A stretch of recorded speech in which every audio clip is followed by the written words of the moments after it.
우리는 지난 시간에 미국 교회에 임한 하나님의 축복의 부흥이 미국을 어떻게 살렸는지에 대해서 함께 생각을 했습니다.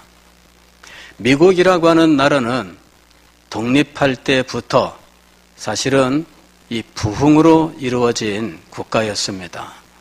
1734년, 35년 조나단 에드워즈의 노샘튼 부흥을 통해서 우리는 부흥이 무엇인지를 알게 되었고, 또 39년부터 41년까지 진행된 1차 대각성을 통해서 또 19세기 내내 계속되었던 이 1세기에 걸친 이 부흥을 통해서 미국이라고 하는 나라가 어떻게 형성되어 가고 발전했는지에 대해서, 또 20세기에 들어와서는 자유주의 신학이 미국에서 승리를 거둔 것처럼 보였지만, 그러나 1930년대에 일어난 캠퍼스의 부흥, 또 49년, 50년의 캠퍼스 부흥, 1970년의 캠퍼스 부흥, 1995년의 캠퍼스 부흥이 미국을 새롭게 하는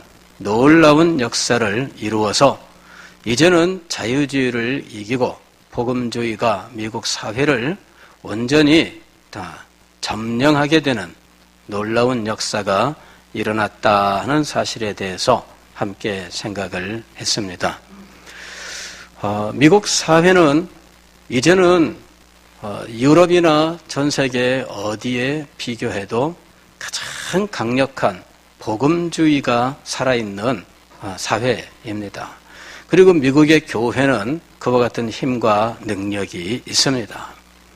우리 한국 교회도 사실은 미국 교회의 부흥의 열매로 세워진 교회입니다. 19세기 말 무디의 부흥이 있었을 때 미국 전역에서 각종 신앙 부흥 운동이 있었는데, 그 중에 학생 부흥 운동이 있었습니다. Student Voluntary Movement라고 하는 이 학생 부흥 운동이 있었어요. 그 결과 많은 젊은이들이 해외 선교사로 헌신하게 되었는데, 그때 헌신했던 젊은이들 가운데에 아펜젤러 또 언더우드 같은 분들이 우리나라에 오게 된 거예요. 그리고 이 학생 부흥 운동에 그 헌신했던 사람들이 이후에 계속해서 은둔의 땅 코리아로 선교하러 찾아오게 되었고, 이분들이 하나님 앞에 기도하면서 1907년 대부흥이 일어나게 된 겁니다. 그리고 1907년 대부흥의 결과 한국 교회는 2배로 성장하였을 뿐만 아니라 1910년에 찾아온 이 국가의 비극, 나라가 멸망하는 큰 비극 속에서 이 민족은 내적으로는 용기를 얻을 수 있었습니다. 하나님께 소망을 두고 기도하면서 하나님의 은혜를 소망하면서 지내다가 1919년에는 3.1 만세 운동을 주도하게 되었습니다. 전국적으로 이 일을 시행할 수 있는 조직을 가지고 있는 것은 기독교회밖에 없었습니다. 그래서 3.1 독립운동에 전국적으로 교회 성도들이 참여하였고, 이 3.1 독립운동의 결과 이제 중국 상해에서 임시정부가 세워지게 되는데, 임시정부에도 기독교인들이 아주 많이 참여하게 되는 거예요. 그리고 1920년대, 30년대에 부흥으로 인해 열매 맺은 한국인 지도자들이 등장하여 부흥 사경회를 통하여 성도들이 은혜를 받고, 민족이 암울한 그 시대에 하나님의 은혜 속에서 젊은이들을 양육하고 이들을 배출하여 대한민국을 새롭게 건립하게 되었을 때에는 기독교인들이 훈련된 인재로서 나라를 세우는 일에 헌신하게 된 겁니다. 자, 이 모든 일들은 거슬러 올라가면 미국 교회 학생 부흥의 열매였다라고 하는 사실을 우리는 알 수가 있습니다. 하나님의 역사가 얼마나 놀라운지 모릅니다. 신약 시대는 새로운 시대입니다. 하나님께서 구약 이스라엘 백성들을 통해 이루셨던 그 언약을 새로운 언약으로 모든 나라와 민족들에게 시행하시는 시대가 신약 시대입니다. 그리고 이 일을 이루는 하나님의 능력은 성령을 한량없이 부어주시는 일로 나타났는데, 우리 구주 예수께서는 십자가에 달리셔서 모든 죄값을 대신 치르시는 우리의 중보자 구주이실 뿐만 아니라 성령으로 세례를 베푸시는 분으로서 교회의 머리로서 교회를 새롭게 하시는 통치자로서 성령을 한량없이 부으셨던 것입니다. 그리하여 예루살렘과 온 유대와 사마리아와 땅끝까지 이르러 그리스도의 증인이 되게 하셨던 것입니다. 하늘과 땅의 모든 권세를 내게 주셨으니 그러므로 너희는 가서 모든 족속으로 제자를 삼아. 마태복음 28장 19절. 참으로 예수 그리스도께서는 모든 족속을 향한 사명을 제자들에게 주셨습니다. 그 사명은 어떻게 감당하는 것일까요? 1:1 전도로 이 일이 이루어지는 것일까요? 그렇지 않습니다. 과거 20세기 중엽에 일어났던 한 선교단체가 승법 번식이라고 하는 전도 이론을 이야기했습니다. 이 승법 전도라고 하는 것은 한 사람이 한 사람을 1년에 한 사람을 전도하는 것으로 이루어져 있습니다. 그냥 간단해요. 한 사람이 1년에 한 명만 전도해요. 그리고 그 사람에게 복음을 가르치고 그 사람을 제자로 삼는데 1년 후에는 한 사람과 전도받은 또 한 사람, 두 사람이 한 사람만 전도하는 거예요. 그래서 제가 1번으로 시작했다면 2번째 되는 사람이 이제 또 그 해에 한 명만, 나도 여전히 한 명이에요. 이렇게 매년 한 명만 붙잡고 전도하고 복음을 가르치고 성경 공부를 해서 전도자로 세워라 하는 것이죠. 그렇게 되면 처음에 시작은 미약하였으나 이 숫자는 매년 2배로 늘어나게 되는데 1년 후에는 2명, 2년 후에는 4명, 3년 후에는 8명, 4년 후에는 16명, 5년 후에는 32명이에요. 그런데 30년 후에는 몇 명이나 될까요? 이게 한 명만 전도하는데 이게 놀라운 거예요. 2에 30성 이러면은 어마어마한 숫자가 돼요. 그래서 매년 한 명만 전도하는 방법을 통해서 세계에 복음화는 우리 당대에 이루어질 수 있다. 놀라운 거 아니에요? 한 명인들 전도 못할까? 그죠? 나는 1년에 한 명, 그거는 약과다. 난 10명도 전도한다. 이런 분들도 있을 수는 있어요. 그러나 여기 계신 분들 대부분은 10년에 한 명도 모르겠습니다. 우리의 현실이에요, 지금. 그죠? 우리의 현실이에요. 자, 한 명만 전도한다. 이게 과연 될까?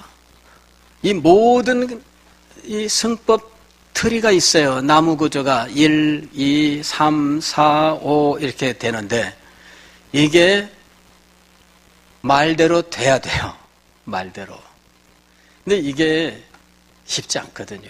중간에 고리가 끊어지고 30년을 한결같이 50년을 한결같이 이거는 지금 보통 문제가 아닙니다. 자, 승법 전도의 방식으로 세계복음화가 이루어질 것인가? 이건 인간의 이론일 뿐입니다. 하나님의 방법은 무엇인가? 하나님의 방법은 성령을 부으시는 방식이었어요. 이게 달라요. 하나님의 방식은 성령을 부으시는 거예요. 그래서 한 개인이 변화되면 이 한 개인을 통해서 수만 명이 돌아오는 거예요. 이것이 하나님의 방법이었어요. 한 교회가 하나님의 은혜를 받고 변화되면 이 교회를 통해서 한 지역의 수십만의 사람들이 하나님께로 돌아오는 방식이 이게 바로 하나님의 방법이에요. 기독교 역사는 이런 하나님의 방법이 자주 나타나면서 그때마다 복음이 세계 많은 민족들에게 전파되는 이런 모습을 보여주고 있는 거예요. 세계 선교도 이런 하나님의 방법으로 이루어지는 겁니다. 하나님의 은혜가 이 사람에게 임하면 이 사람의 마음속에 이방인을 향한 강력한 소망이 일어나고 이 사람의 소망에 여러 사람이 함께 동참하면서 세계 복음화의 문이 열리는 거예요.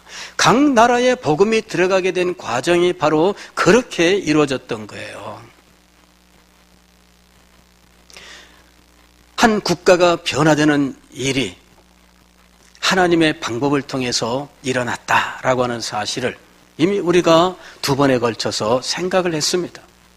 오늘 우리가 생각하는 것은 이 세계 복음화가 하나님의 방법으로 이루어진다라고 하는 거예요. 오늘 우리가 읽은 성경 말씀은 성전을 재건하는 사명을 받은 이 바벨론에서 귀환한 이스라엘 백성들에게 20년 동안 16년 동안 성전 재건이 중단되었을 때 하나님께서 학개 선지자와 스가랴 선지자를 통해서 말씀을 선포하시면서 성전을 재건케 하셨는데 마침내 성전을 재건합니다. 그런데 이 성전 재건의 메시지와 함께 하나님은 스가랴 선지자에게 예루살렘의 회복과 전 세계의 종말론적 부흥이라고 하는 놀라운 것을 예언으로 말씀하셨던 거예요. 오늘 우리가 읽은 말씀은 그 말씀의 한 부분이에요. 만군의 여호와가 이와 같이 말하노라. 다시 여러 백성과 많은 성읍의 주민이 올 것이라. 다시. 이게 바로 다시 살리시는 이 부흥을 말씀하고 있는 거예요. 이스라엘 백성들은 무너졌습니다. 하나님의 백성들은 멸망했습니다. 그들이 예루살렘으로 귀환을 했으나 예루살렘은 보잘것없습니다. 그저 한 몸 누일 수 있는 거적대기, 판잣집 이런 정도밖에는 얻을 수가 없는 곳이 되었어요. 성벽도 없습니다. 성전도 없습니다. 그런데 선지자를 통하여 성전을 재건하라 하고 말씀하셨어요. 너희가 성전을 짓다 중단하고 너희 사는 집을 잘 꾸며보려고 하였는데 또 잘 먹고 잘 살려고 너희들이 양식을 많이 저축하였으나 너희의 지금 살고 있는 집을 팔아 너희들의 창고를 팔아. 도대체 너희들이 그렇게 애쓰고 수고한 결실이 어디에 있느냐? 여전히 빈궁한 곳에서, 여전히 허름한 곳에서, 여전히 양식은 부족한 가운데에서 살고 있는 거예요. 자, 이와 같은 유다 백성들을 향해서 하나님께서 성전을 재건하라고 선지자에게 말씀을 주셨습니다. 그러면서 그 백성들에게 지금이 아닌 그 이후에 하나님께서 이루실 크고 영광스러운 일들에 대하여 말씀을 하셨던 거예요. 만군의 여호와가 이와 같이 말하노라. 다시 여러 백성과 많은 성읍의 주민이 올 것이라. 이 성읍 주민이 저 성읍에 가서 이르기를 우리가 속히 가서 만군의 여호와를 찾고 여호와께 은혜를 구하자 하면 나도 가겠노라 하겠으며. 지금 성읍에 하나님의 놀라운 은혜가 임하여 사람들의 마음이 변화되어 하나님 앞에 나아가는 일에 대해서 말씀하고 있어요. 이 성읍에서 사람들이 하나님 앞에 나가자. 그래서 그 성읍의 사람들이 한 마음 한 뜻이 되어서 하나님 앞에 나가는데 옆에 있는 성읍에 권면을 합니다.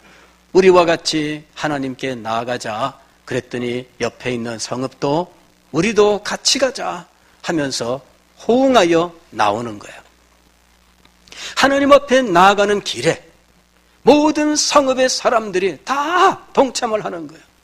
처음에 하나님 앞에 나아가는 행렬이 100m였다면 그 다음 성읍에서 100m가 더 늘어나고 그 다음 성읍에서 100m가 더 늘어나는데 여호와의 성전 앞에 도달하였을 때에는 셀 수 없는 많은 사람들이 행렬을 이루어서 하나님의 성전으로 나오는데 예루살렘의 모든 거리마다 골목마다 하나님 앞에 나오는 사람들이 차고 넘치는데 이 사람들이 질서 있게 하나님 앞에 나오게 되는 거예요. 자, 하나님께서 보여주시는 이 종말의 모습입니다. 이 그림을 여러분들이 한번 그려보세요. 22절 말씀을 보면 많은 백성과 강대한 나라들이 예루살렘으로 와서 만군의 여호와를 찾고 여호와께 은혜를 구하리라 그랬어요. 많은 백성들, 이게 지금 나라들을 말하는 거예요. 강대한 나라들이 예루살렘에까지 와서 하나님을 찾는다. 한번 생각을 해보세요. 예루살렘이라고 하는 곳 우리는 하도 많이 들어서 엄청난 곳인 것처럼 생각할 수 있지만 그러나 실상은 크지도 않아요. 별거 없어요. 그런데 그곳에 강대한 나라가 하나님을 경배하기 위하여 나오는 거예요. 여러분, 그런 놀라운 일이 있을 것이다 지금 말씀하고 계셔요. 이게 바로 종말론적 회복과 부흥이라고 부르는 거예요. 즉, 이 세상의 끝이 임하는 그때, 이 종말이 임하는 그 전에 어떤 일들이 있을 것이냐, 그것을 지금 말씀하고 있는 것입니다. 왜 이런 일들이 일어날까요? 그것은 하나님의 계획과 약속 때문입니다. 하나님께서는 하나님의 저주를 받아 에덴 동산에서 쫓겨나고 이 땅에 비참한 삶을 살다 죽음의 멸망을 당하는 죄인들을 불쌍히 여기셔서 이 죄인들을 구속하시고 이 세상을 새롭게 하실 계획을 세우셨습니다. 그리고 이 계획을 복음으로 전해주셨는데 아브라함에게 약속하신 약속에 이것이 아주 잘 나타나 있어요. 아브라함에게 하나님께서 너와 네 자손을 인하여 세계 만민이 복을 받으리라 그랬습니다. 너와 네 자손을 인하여 세계 만민이 복을 받으리라. 세계 만민이 아브라함과 그 후손을 통하여 복을 받는 것이 성경 메시지의 핵심이에요. 그리고 이것이 바로 복음입니다. 갈라디아서 3장 6절로 8절 말씀을 보면 아브라함이 하나님을 믿음에 그것을 그에게 의로 정하셨다 함과 같으니라. 그런즉 믿음으로 말미암은 자들은 아브라함의 자손인 줄 알지어다.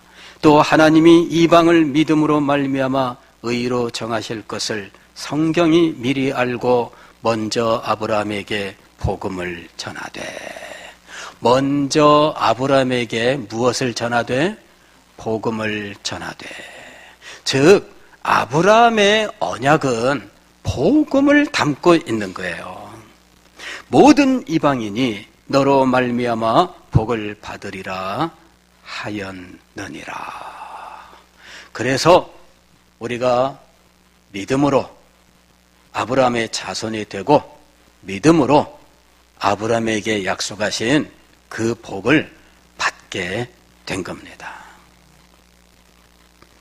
저주받은 자가 축복된 자로 변화되는 것, 바로 이것이 복음입니다. 그리고 이 복음을 전파하는 자로 하나님은 아브라함을 세우셨고 그 후손을 세우셨습니다. 그러면 저주를 축복으로 바꾸는 이 복음의 역사를 하나님은 어떻게 실현하시는가?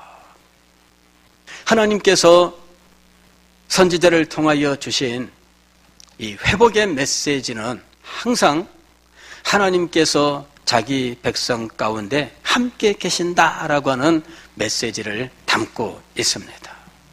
즉 하나님이 자기 백성과 함께 하시는 일로 말미암아 저주가 축복으로 변하는 거예요. 예수 그리스도는 임마누엘이라고 하는 이름을 가지고 있습니다. 아들을 낳으리니 이름을 임마누엘이라 하라. 곧 이 말이 무슨 의미라고요? 번역한즉 하나님이 자기 백성과 함께 계신다. 예수 그리스도께서 이 땅에 오신 사건이 하나님이 자기 백성과 함께 하시는 사건이에요. 예수 그리스도께서 이 땅에 오신 일이 하나님이 약속하신 내가 너희와 함께 하노라 하셨던 이 약속의 성취였습니다. 그리고 이 땅에 오신 예수 그리스도를 통해서 저주가 축복으로 변화된 거예요. 예수 그리스도께서 승천하시고 예수님께서 아버지께 받아 이 땅에 보내시는 성령은 곧 하나님이십니다. 그는 하나님의 영이요 그리스도의 영으로서 이 땅에 오시는 하나님이시오. 하나님이신 성령께서 우리 가운데 한량없이 임하시는 사건, 그것을 통해서 모든 저주가 축복으로 변화되는 것이었습니다. 성경은 철저하게 하나님은 함께 하시는 분이라고 말씀하고 있어요. 야훼라고 하는, 즉 우리가 여호와로 알고 있는 이 하나님의 이름도 나는 함께 있는 자니라 하는 의미예요. 모세가 이스라엘 백성들에게 하나님을 누구라고 이야기를 해야 할까요? 나는 있는 자니라. 나는 있는 자니라. 어떻게? 너희의 삶의 현장에 있는 자니라. 너희의 아픔 가운데 있으며 너희의 이 종속된 노예 상태, 그 처참함 가운데 있는 자니라. 하나님은 자기 백성 가운데 계시는 분으로서 자기의 이름을 나타내셨던 거예요. 나는 여호와니라. 이 말은 하나님께서 우리의 삶의 현장에 함께 하신다는 의미를 담고 있는 거예요. 예수 그리스도께서 임마누엘로서 하나님이 함께 하셔요. 성령은 보혜사라고 하는데 원어로는 파라클레토스예요. 우리 옆에 계시는 분이에요. 저주가 축복으로 변하는 이 놀라운 일은 하나님이 함께 하심으로 일어나는 일입니다. 23절 말씀을 보면 만민이 하나님께로 나오는 장면이 이렇게 기록되어 있어요. 만군의 여호와가 이와 같이 말하노라. 그날에는 말이 다른 이방 백성 10명이 유다 사람 하나의 옷자락을 잡을 것이라. 곧 잡고 말하기를 하나님이 너희와 함께 하심을 들었나니. 유다 백성 한 명의 옷자락을 이방인 10명이 붙들고 하는 말이 하나님이 너희와 함께 하심을 들었나니 우리가 너희와 함께 가려 하노라. 그들이 하나님이 너희와 함께 하신다, 그걸 본 거예요. 여러분, 이 일은 언제 일어났습니까? 이삭이 가나안 땅에 사는 동안에 아비멜렉이라고 하는 그 나라의 통치자에게 어려움을 겪죠. 그런데 나중에 이 통치자 아비멜렉이 이삭에게 찾아와서 뭐라고 이야기합니까? 하나님이 너희와 함께 하심을 내가 보았나니. 군대장관 비굴과 더불어 와서 하는 말이 하나님이 너와 함께 하심을 우리가 보았나니 우리가 화친하자. 하나님이 함께 하시는 것, 바로 이것이 하나님의 백성들의 특징이에요. 그리고 이 영광스러운 일이 압도적으로 우리 가운데 임할 때 열방 모든 백성들이 하나님께로 나온다는 것이죠. 자, 하나님이 어떤 일을 행하셨는데 세상 사람들은 하나님께서 너희 가운데 함께 하신다라고 말하게 되었을까요? 스가랴서 8장 2절 이하에 보면 바로 하나님이 행하셨던 일들이 등장합니다. 2절 말씀을 보면 하나님의 질투와 분노가 기록되어 있어요. 만군의 여호와가 이같이 말하노라. 내가 시온을 위하여 크게 질투하며 그를 위하여 크게 분노함으로 질투하노라. 하나님의 백성들은 무너진 예루살렘에 와서 성전을 재건코자 하지만 힘이 없고 능력이 없어요. 힘이 없고 연약하나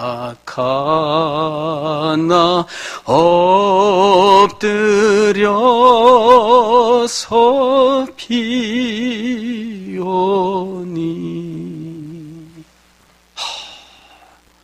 하나님의 백성들이 힘이 없고 능력이 없어요. 그들은 보잘것없어요. 강대한 나라의 눈으로 볼 때 그들은 하찮은 존재들이에요. 그런데 하나님의 백성들이 그런 대접을 받아야 될 이유가 없습니다. 아니, 그런 상황 이 자체가 지금 너무나 부조리한 거예요. 이 모든 일의 원인은 그 백성들의 범죄 때문이지만 하나님께서는 이 현실을 두고 너무나 지금 고통스러워하고 계시는 거죠. 어서 속히 이 상황이 변해야 되겠다 이겁니다. 하나님의 백성들은 비참한데 하나님을 모르는 이방인들은 번창하고 있다는 것이죠. 이것이 질투의 내용입니다. 만군의 여호와가 이같이 말하노라. 내가 시온을 위하여 크게 질투하며 그를 위하여 크게 분노함으로 질투하노라. 그래서 하나님께서 이 백성들을 위한 당신의 계획을 말씀하셔요. 3절 말씀을 보면 여호와가 이같이 말하노라. 내가 시온에 돌아와. 하나님이 돌아오셔. 예루살렘 가운데 거하리니 하나님이 그곳에서 함께 사셔요. 그리고 예루살렘은 진리의 성읍이라 일컫겠고 만군의 여호와의 산은 성산이라 일컫게 되리라. 하나님의 임하심으로 말미암아 예루살렘이 지금 현재 무너진 이 비참한 성으로부터 진리의 성읍이라는 영광스러운 명칭을 얻게 될 것이라는 거예요. 시온산은 다 무너진 폐허가 아니라 성산, 즉 거룩한 산이라고 불리우게 될 것입니다. 이 모든 일은 하나님께서 그들 가운데 돌아오시고 거하심으로 일어나는 변화였습니다. 그리고 예루살렘 안에 이런 일들이 있게 될 것입니다. 4절 만군의 여호와가 이같이 말하노라. 예루살렘 길거리에 늙은 남자들과 늙은 여자들이 다시 앉을 것이라. 다 나이가 많으므로 저마다 손에 지팡이를 잡을 것이요. 노인들이 많다 이 얘기죠. 그런데 꼬부랑 노인들이 많은 거예요. 다 지팡이를 짚었단 말은 이 중늙은이가 아니라 그냥 상상 늙은이들이 많다는 얘기예요. 예. 꼬부랑 할머니, 할아버지들이 많다. 그러면 여러분, 축복일까요? 저주일까요? 참 말하기 쉽지 않죠? 예. 노인이 많으면 그 사회는 활력을 잃는다. 이게 지금 우리 사회가 지금 걱정하고 있는 거잖아요. 인구 절벽이 내년부터 시작된다. 우리 인구가 늘다가 이제 줄어드는 시점이 지금 한 2년 빨리 와요. 내년부터 줄어든다. 이렇게 지금 얘기하고 있어요. 그리고 이미 인구는 이 연령 구조가 역삼각형이 되어서 연령이 많으면 많을수록 많고 젊은 사람들은 점점 줄어들어서 아이들은 아주 없는 이제 이런 상태가 지금 되어 있다는 거죠. 걱정을 많이 해요. 젊은이들은 지금 큰일 났어요. 뭐 이제 점점 노인들만 많아질 텐데 지금 젊은이들이 앞으로 20년 후에 30년 후에 이 숫자가 얼마 안 되는 젊은이들이 그 많은 노인들을 어떻게 먹여 살리냐 막 지금 그러고 있는 상황이에요.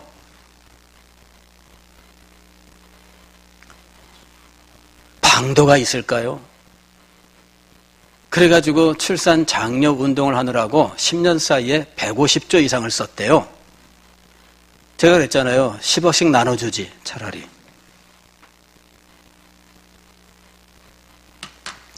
애 한 명 낳으면 10억 준다. 150조를 풀었으면 아마 150조 사업한 것보다 더 많이 나았을 거라 생각해요.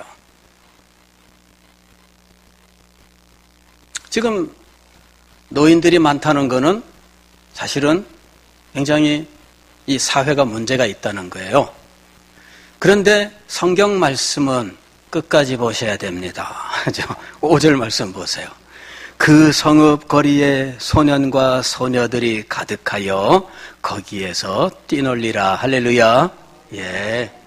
그 성읍 거리에 소년과 소녀들이 가득하여 어른들은 지팡이를 짚고 자리에 앉고 소년 소녀들은 즐겁게 뛰노는 거예요.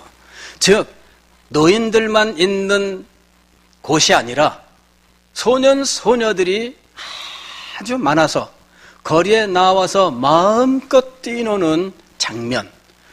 그러므로 이 사회는 전쟁이 없이 평화로운 시기가 오래 계속되었으며 그리고 사람의 삶이 여유가 있어서 먹는 것들이 풍성하기 때문에 자녀들을 많이 낳고 또 그 사회가 건강해서 아이들이 나서 얼마 안 되어 죽는 것이 아니라 옛날에 유아 사망이 굉장히 많았습니다.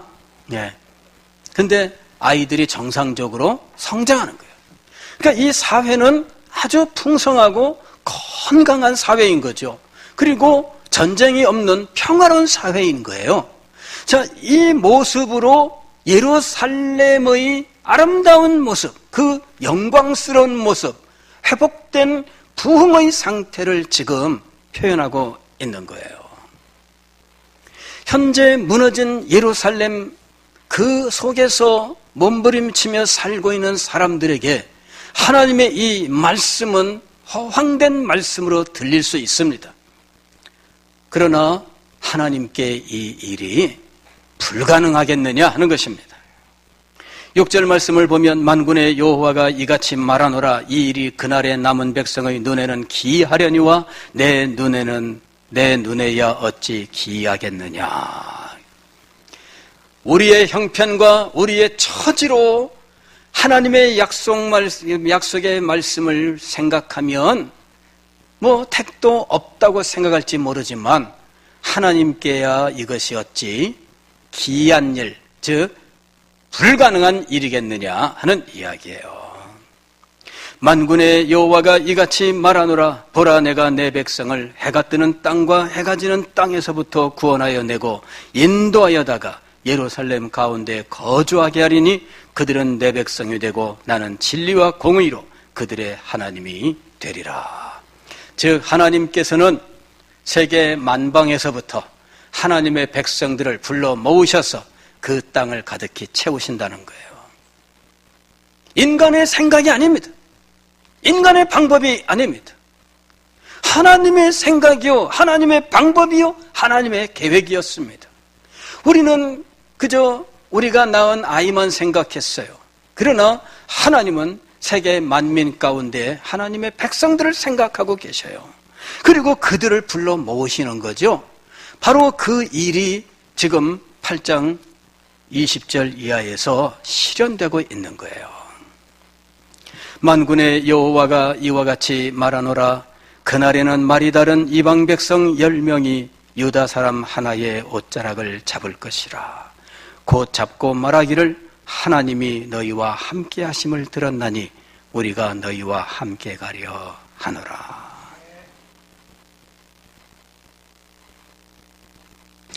제가 이 성경을 보면서 작년부터 금년에 이르기까지 이 다음 세대라고 하는 이 생각을 가지고 성경을 보는 동안 저는 너무나 놀라운 것을 발견하게 됐어요. 하나님의 약속은 언제나 자손들을 포함하고 있다 하는 것이었어요. 하나님의 축복은 언제나 자손들을 축복하는 것으로 말씀하고 있다 하는 것이었습니다. 이게 하나님의 부흥이에요. 스가랴서 9장 13절 말씀을 보면 여기 보면은 12절부터 보면 이렇게 되어 있어요. 갇혀 있으나 소망을 품은 자들아 너희는 요새로 돌아올지니라. 내가 오늘도 이르노라. 내가 네게 갑절이나 갚을 것이라. 하나님께서 갑절이나 갚는 방법은 무엇이냐? 13절 내가 유다를 당긴 활로 삼고 에브라임을 끼운 화살로 삼았으니 유다뿐만 아니라 에브라임까지예요. 즉 남쪽 유다 왕국과 북쪽 이스라엘 왕국까지예요. 하나님의 약속은 유다 지금 이 예루살렘 백성만을 향한 것이 아니에요. 하나님의 백성 전부예요. 그런데 계속해서 이렇게 말씀하셔요. 시온아 내가 네 자식들을 일으켜 헬라 자식들을 치게 하며 그랬어요. 너희만 일으키는 게 아니라 누구도 일으키신다고요? 너희 자식들을 일으키겠다. 이 자식들에 대해 약속하고 계셔요. 스가랴서 10장을 보게 되면 7절 말씀에 이렇게 되어 있어요. 에브라임이 용사 같아서 포도주를 마심같이 마음이 즐거울 것이요 그들의 자손은 보고 기뻐하며 그랬어요. 하나님의 크신 역사를 누가 목격하는 거예요? 자식들이. 그들의 자손은 보고 기뻐하며. 자손들이 하나님의 역사를 목격하게 돼요. 자손들이 하나님의 능력을 체험하게 돼요. 자손들이 하나님의 큰 능력을 깨닫게 돼요.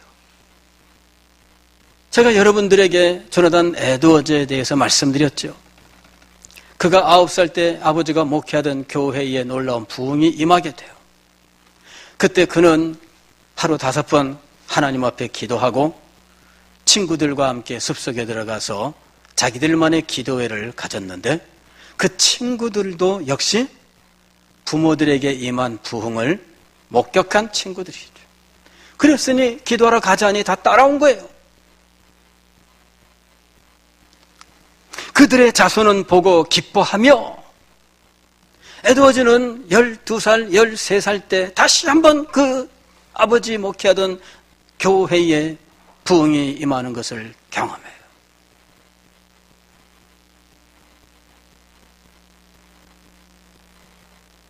그가 부흥의 사람이 된 이유가 있습니다. 단지 노샘튼 부흥과 1차 대각성 때문만이 아니라 어린 시절부터 그는 자기 아버지 교회에서 일어난 부흥을 여러 차례 목격하였고 그때마다 하나님의 강한 은혜가 그에게 역사했던 거예요. 그의 외할아버지 솔로몬 스라드 때에도 5번의 부흥이 있었다고 증언을 하고 있습니다. 여러분, 하나님의 은혜가 임하고 하나님의 축복이 임했을 때 그 자손들이 복을 받는 거예요. 그 다음 세대는 이 부흥의 결실로 세워지는 세대가 되는 것입니다. 그래서 성경을 읽어보면 항상 하나님의 회복, 하나님의 부흥은 자녀들을 포함하고 있었던 거예요. 스가랴서 10장 8절의 말씀을 보면 이렇게 되어 있어요. 내가 그들을 향하여 휘파람을 불어 그들을 모을 것은 내가 그들을 구속하였음이라. 그들이 전에 번성하던 것 같이 번성하리라. 내가 그들을 여러 백성들 가운데 흩트려 놓아 그들이 먼 곳에서 나를 기억하고 그들이 살아서 그들의 자녀들과 함께 돌아올지라. 누구와 함께 돌아온다고요? 그들의 자녀들과 함께. 여러분이 이 자녀들을 기억하면서 성경을 읽어보세요. 너무너무 놀라워요.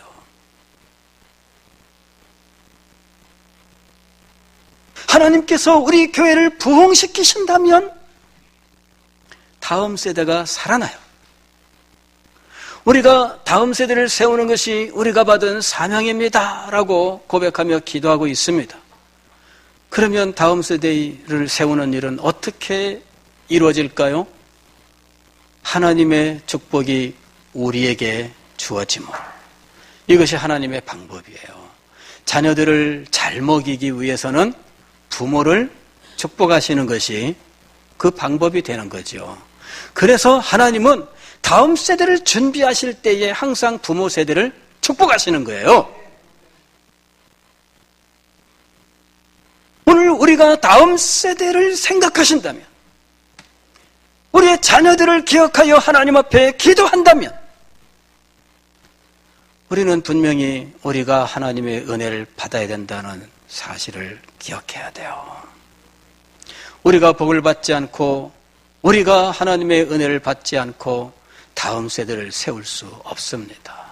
다음 세대는 우리와 상관없이 세워지는 것이 아니라 우리 가운데 임하신 하나님의 놀라우신 은혜와 축복이 다음 세대에게 전수가 됨으로 세워지는 것입니다. 그리고 세계 복음화도 바로 그와 같은 방식으로 이루어진다라고 하는 거예요. 사랑하는 성도 여러분, 우리는 하나님께서 구속의 역사를 어떻게 이끌어 오셨는지에 대해서 생각했습니다. 우리는 그 놀라운 일을 우리 하나님께서 지금도 우리 가운데 행하신다는 사실을 믿습니다. 우리 구주 예수께서 지금도 교회의 머리로서 당신의 백성들에게 성령으로 세례를 베푸셔서 이 교회를 살리시고 그리스도의 복음을 땅끝까지 전파하는 사명을 감당하게 하실 줄 믿습니다.